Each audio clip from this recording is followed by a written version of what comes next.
Gordon, how are you feeling?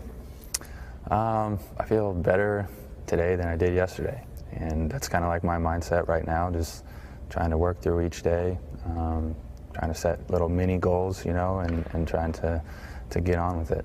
That's physically, I think you're referring to. Talk Yes. to me about emotionally, because this is not your typical injury. Right. I mean, emotionally, it's hard on me. I love to play the game of basketball, and so to sit there and not be able to play, it gets kind of frustrating. Is there a certain mental trauma that you think is involved in this injury as well, just because of what you saw and what you felt?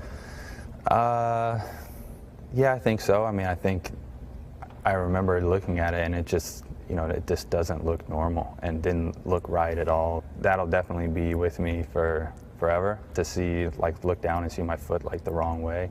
And so that's, you know, something that I try not to think about. And my foot's facing the right way now, and so You look down and say, that looks a whole lot better. I still double check sometimes. All right, away we go. So let's go back to the night, first game of the season. It's the season opener.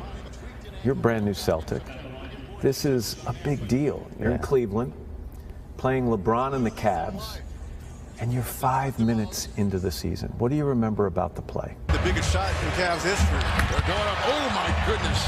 Hayward came down so hard. I remember, you know, having a step on my defender, and he was kind of behind me, under me a little bit, and then LeBron kind of came over at the last second, and so there's just, you know, there's three people up in the air trying to get the ball. There's a sense in the air, like, where you feel like you're off balance and you know you're going to come down hard. I've had that feeling before, and for the most part I'm able to kind of adjust, but for this instance my foot was caught and there was nothing I could do. And then all of a sudden it hit me, and it was like immense pain coming through.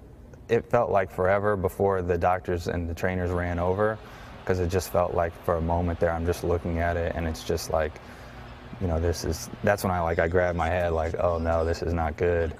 And then when they finally popped it back into place, it hurt. And when they were carting me out, that's when it hit me emotionally. Like, I got this wave of emotion, like am I done? Like, is this my career? Is this over? Have you seen the video? I've seen it, yeah. Have you seen the shots of the people in the crowd?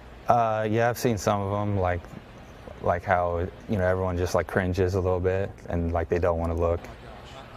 Other players were praying. I've seen that too, which is pretty cool to see, for sure. I read that your parents were there. Mm-hmm. I can't even imagine what it must have been like to be your parents watching what was happening to their son on the floor. Yeah, I mean, it's as a parent, you don't want your child to go through that.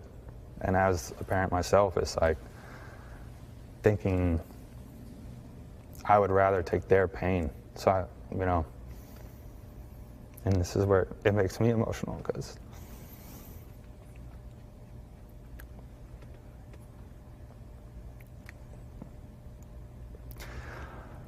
like I wouldn't want Bernie or Charlie to go through that. So sorry. It's okay. And I remember seeing my mom, and she's crying, and